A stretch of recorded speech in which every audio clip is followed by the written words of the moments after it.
I'm the manager of the James River Park System, the little bit of wilderness in the heart of the city. I'm also the city's park naturalist. Now the parks along the river are a relatively new phenomenon. This used to be the 5th filthiest river in the United States, and look at it now.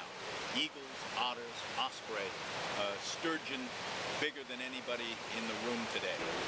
And you have to meet Ralph to know when I say this. He looked at me with those eyes of his, and he said, "Mrs. Stewart, aren't you aware of the fact that birds nest in dead trees?" And I knew that I would never pursue that subject with him again. And we left as friends and are very good friends now, but it was interesting, and Ralph will probably never remember it, but I will never forget it. Nathan Burrell, who's the trail manager for the James River Park System, and he's Ralph's only full-time employee, poignantly was quoted in a 2006 article on Ralph's ability to educate. Nathan said, "Ralph totally captivates you. He can talk about everything from a random ant to a large-scale ecosystem. His understanding of a nature park and managing on a small budget while making it an integral part of the community through volunteerism is a graduate-level education unto itself." Wild or natural area lands provide an alternative to the urban experience. I like to think of it in food terms. If the experience in an urban area is basically soft, it's chewed up, it is perhaps flavorful with salt or pepper or spices, but it is largely ground up.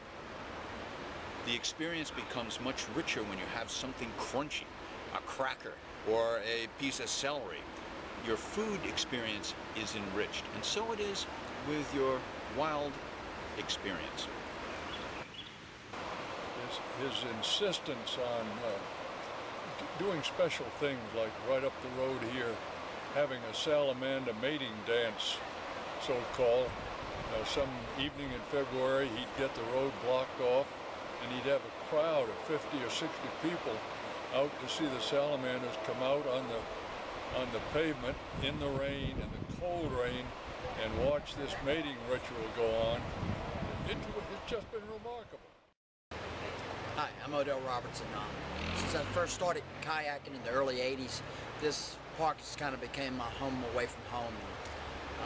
I really feel like the reason I nominated Ralph was without him we wouldn't have what we have now.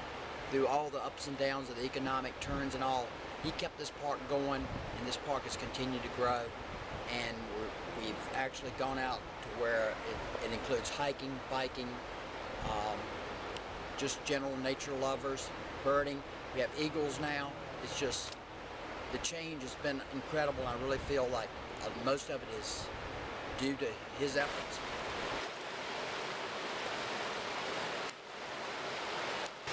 Where we're standing right now is where people come at dawn in October and November to watch the mist slowly rise and the shafts of sunlight from the rising sun, I call them the fingers of God,